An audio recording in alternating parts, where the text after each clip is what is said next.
Petit Jornal. Inteligência e irreverência em doses diárias.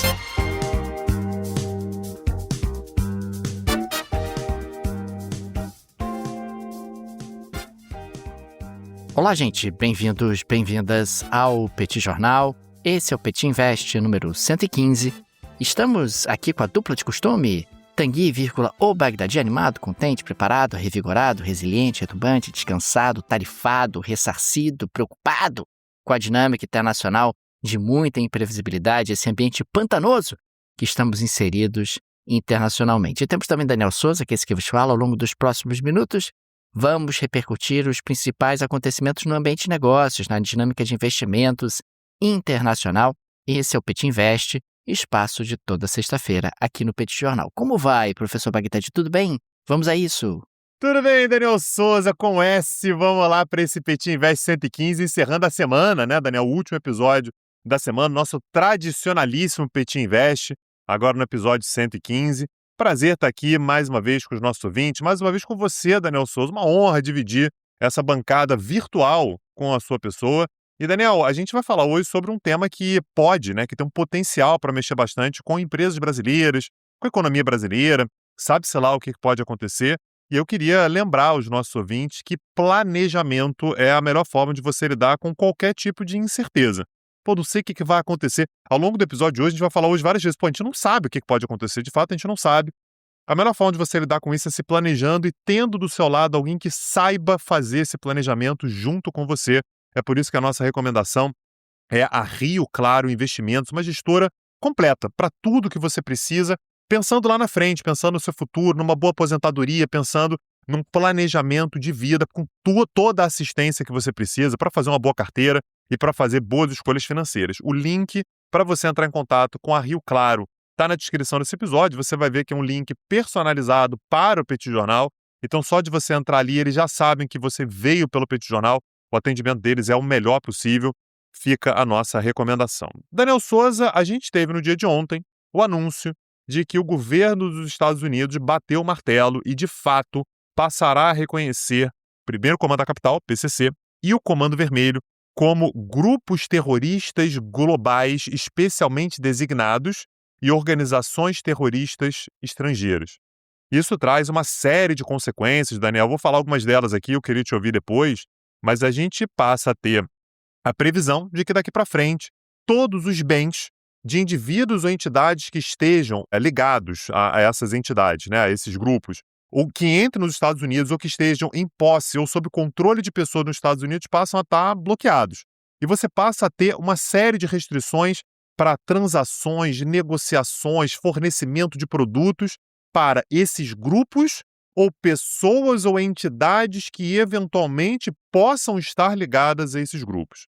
Eu queria te ouvir, Daniel, qual é a sua impressão inicial, né, quando a gente fala sobre essa designação e como é que isso pode mexer diretamente com a economia brasileira, com a previsibilidade aqui no país. Tem muitas camadas, né, Tanguy, essa decisão por parte do governo dos Estados Unidos. Começando com a questão econômica, estritamente, me parece que a gente vai ter muitos efeitos por aqui. Afinal, as empresas brasileiras, os bancos brasileiros vão ter que tomar muito cuidado com quem se relacionam. Aquela velha máxima do conheça o seu cliente vai ser exacerbada aqui no Brasil, justamente porque você não quer ser pego como tendo relacionamento de alguma forma com essas organizações criminosas, com o PCC e com o Comando Vermelho.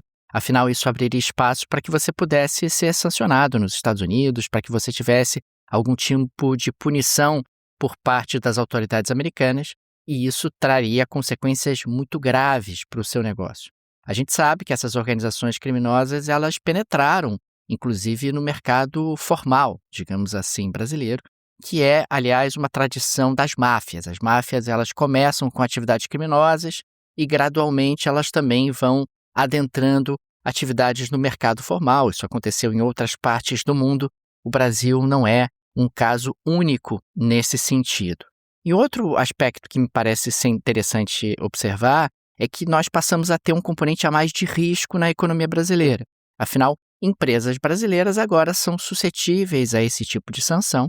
Isso pode, de alguma forma, trazer ali uma certa hesitação por parte de investidores estrangeiros e por parte de agentes econômicos internacionais de ter relações muito próximas com empresas brasileiras, justamente pelo risco de algum tipo de contaminação e pelo risco de ter ali algum tipo de contágio em função justamente desse relacionamento um pouco mais próximo. A gente, na prática, Daniel, a gente passa a ter uma relação com os Estados Unidos que passa a estar muito mais na esfera da segurança nacional. Uma série de temas que até agora estavam ali na esfera policial, né? Era a polícia que ia ter que ver, que ia ter que monitorar, que ia ter que fiscalizar, agora passam para a esfera da segurança nacional. Então, isso significa também um rigor muito maior, né, Daniel? Empresas brasileiras que eventualmente queiram fazer qualquer negócio com os Estados Unidos vão ser escrutinadas, né, com um nível de rigor, né, com um pente fino muito mais apertado daqui para frente. O que pode trazer consequências, Daniel, numa ordem burocrática ali de trazer determinados entraves. A gente sabe que quando você fala sobre terrorismo, está falando sobre um conceito muito subjetivo. O que é exatamente um grupo terrorista, né? Como é que isso funciona exatamente? Aliás, é muito questionável, né, se PCC e Comando Vermelho são de fato grupos terroristas. Dá para argumentar que sim, dá para argumentar que não, mas é um conceito muito largo, muito subjetivo e que permite aos Estados Unidos daqui para frente estabelecer uma série de restrições. Inclusive, politizar a questão, né, Daniel? Olha, eu não quero que uma determinada empresa entre no mercado americano. Essa empresa, ela veio de onde? Veio de São Paulo. São Paulo não é aquele estado lá que tem o PCC, o núcleo do PCC, não tem uma atuação do PCC? Bota nessa gaveta aí, bota nessa fila aí, vamos analisar, vamos ver detalhe por detalhe, tintim por tintim, vamos ver o que tem e o que não tem.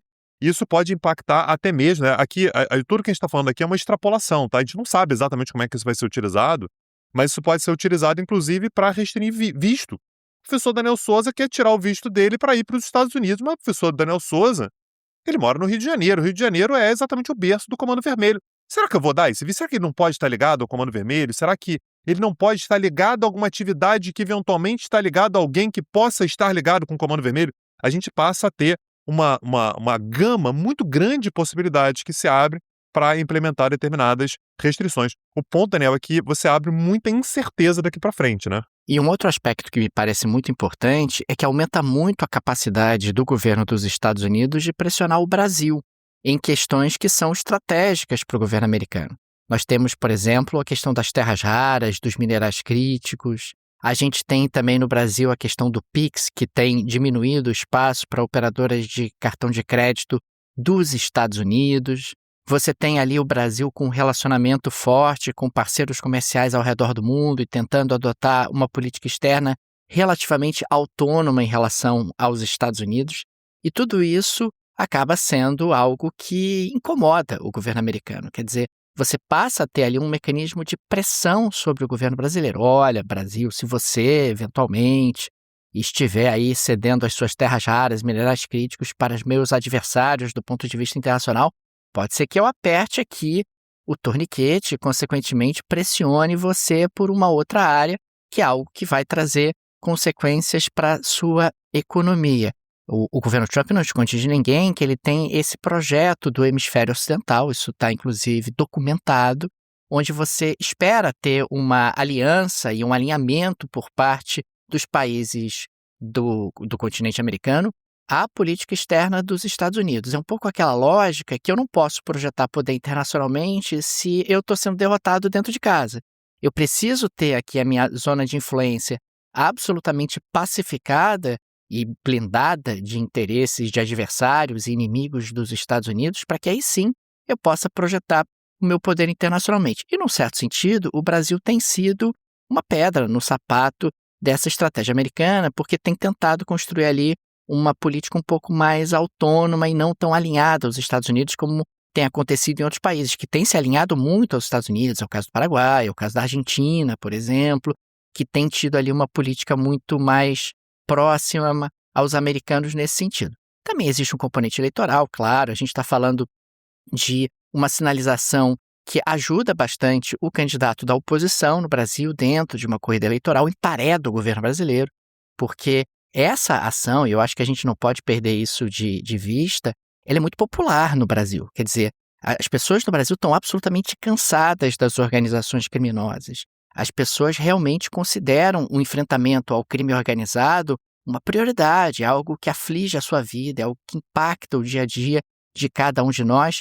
E, consequentemente, quando você tem um gesto de força vindo dos Estados Unidos da América, sinalizando que, de alguma forma, poderia haver alguma solidariedade nesse enfrentamento, isso é uma pauta muito popular dentro do Brasil. E, consequentemente, ajuda o candidato da oposição e empareda o atual governo, porque ele vai ter que construir uma resposta que não soe como sendo uma resposta que ignore esse sentimento da população brasileira de necessidade de enfrentamento do crime organizado ou de prioridade nesse enfrentamento. Então, tem múltiplas camadas, me parece, que levam a essa decisão do governo americano nesse momento. E olhando para outros países, Daniel, que tem uma experiência mais ou menos parecida, né? Só para a gente ter uma noção do que pode acontecer de novo. A palavra sempre aqui é pode. A gente não sabe exatamente como é que isso vai ser utilizado. Pode ser apenas uma força de pressão, pode chegar, né, a níveis mais extremos, sabe-se lá o que vai acontecer. Mas os Estados Unidos, ao longo dos últimos tempos, né, principalmente a administração do Trump, tem subido muito o tom com o México, por exemplo. E tem dito diversas vezes que, olha, os cartéis são grupos terroristas e, portanto, os Estados Unidos deveriam ter a possibilidade de atuar militarmente diretamente no território mexicano. A gente chegou a ter, Daniel, a gente falou sobre isso aqui no Petit Jornal, inclusive, o Donald Trump perguntando, né, de maneira extremamente aberta ali para Cláudia Sheinbaum, presidente do México, vem cá, e se a gente agisse aí, hein? Se a gente pegasse uns drones americanos, uns militares, fazer alguma operação aí e tal? E a Cláudia Sheinbaum falou assim, ô Trump, é óbvio que não pode, mas o México se vê constantemente pressionado pelos Estados Unidos, ainda mais tendo uma fronteira daquele tamanho, para enfrentar de forma mais dura, né, os cartéis, pelo risco, pelo medo de que os Estados Unidos é que tomem essa dianteira e o façam. Tudo isso para dizer, Daniel, que quando você tem a designação de grupos como terroristas, passam a ser reconhecidos como grupos terroristas, a possibilidade de ações militares, ela está na mesa. Pode não acontecer nunca, mas passa a ser uma possibilidade que está na mesa. Inclusive, corta, né, rompe um canal de comunicação entre os governos. Só para a gente ter uma ideia, a partir do momento em que um país passa a ter grupos designados como terroristas, você tem um impacto sobre a troca de informações entre autoridades, agora no caso, brasileiras e americanas. Há determinadas informações que até agora são trocadas, né, até o presente momento elas são trocadas, autoridades americanas e brasileiras trocam, que as autoridades americanas passam a classificar como confidenciais ou secretas. Por quê? Porque na lógica de máfia, a gente sabe que esses grupos que são considerados terroristas, eles se infiltram no governo. Então o governo americano diz, não, então eu não posso dividir, né, compartilhar determinadas informações com aquele Estado, porque essa informação ela pode acabar chegando, eventualmente, nesses grupos terroristas. Então até essa comunicação, ela fica um pouco mais complicada. A gente passa a ter um Brasil, de fato, com uma margem de manobra menor. A situação brasileira ela se torna muito mais desconfortável com esse tipo de anúncio. É interessante, então, que a gente está falando de muitos impactos, múltiplos impactos, no que diz respeito ao relacionamento entre Brasil e Estados Unidos, e também muitos potenciais impactos sobre a economia brasileira, no que diz respeito ao seu relacionamento com parceiros ao redor do mundo. É claro que se a gente pensa no caso do México, a economia do México tem ido relativamente bem, apesar desses problemas que têm sido enfrentados com organizações criminosas por lá que passaram a ser classificadas pelos Estados Unidos como organizações terroristas, mas sempre passa a ser ali um elemento de tensão. E existe, de novo, a gente não pode ignorar isso, um problema concreto no Brasil, que é essa penetração das organizações criminosas em múltiplas atividades por aqui, e por isso essa enorme popularidade de uma medida como essa. É claro que a gente está fazendo aqui uma série de análises no calor do momento. Essa medida ela só vale a partir do dia 5 de junho. E como se trata de Donald Trump, a gente também não pode ignorar a hipótese e a possibilidade de, em 5 de junho, o Trump mudar de ideia e jogar isso mais para frente ou repensar, dependendo do tipo de abordagem que o governo brasileiro ofereça. Às vezes você pode ter ali de novo o Donald Trump tentando negociar com o Brasil algum tipo de benefício, algum tipo de vantagem. E a gente também não pode esquecer que o governo do Donald Trump gosta muito de projetar essa imagem de xerife, essa imagem de um governo que é implacável com o crime organizado, que enfrenta o crime organizado nas mais diferentes partes do mundo em geral, mas da América Latina em particular, para tornar a vida dos americanos mais segura. Isso, inclusive, aparece nos comunicados que foram divulgados pelo governo americano ontem, o tempo todo essa referência: vamos tornar a vida do cidadão americano mais segura com o enfrentamento dessas organizações terroristas. E a gente também não pode esquecer que tanto o PCC como o Comando Vermelho têm operação internacional.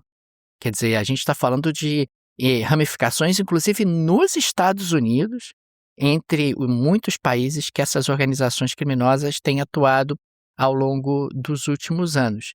Portanto, eu acho que a gente tem que fazer uma análise aqui com muita calma. Eu tenho visto muita paixão, né, Tanguy, em redes sociais, etc., e muitas vezes em opiniões.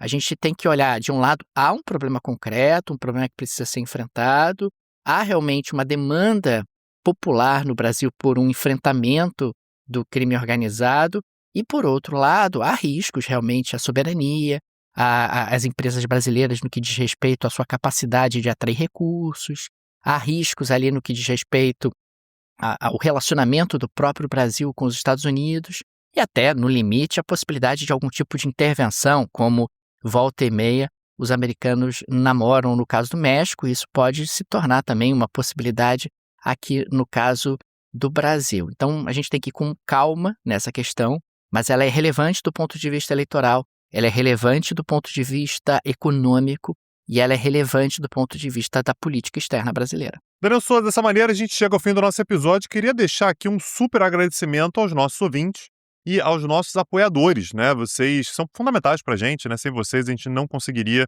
chegar a quase 10 anos de Petit Jornal. Daqui a pouco a gente só consegue por conta de vocês que nos apoiam. Se vocês quiserem apoiar o Petit Jornal, tem várias maneiras, estão todas na descrição desse episódio. E, aliás, Daniel, se você quer ter mais contato com o Petit Jornal, a gente tem uma newsletter gratuita, 100% gratuita, a newsletter é muito boa, ela sai todo sábado, o link está na descrição desse episódio também, é o Petit News, se inscreve lá para a gente ter mais esse canal de contato, esse canal de diálogo. Na segunda-feira a gente está de volta com mais um episódio, na segunda-feira de manhã, na segunda-feira à noite tem mais um episódio. Nos vemos, um abraço e até a próxima. Valeu! Tchau, tchau! Petit Jornal. Inteligência e irreverência em doses diárias. Acesse www.petitjornal.com.br.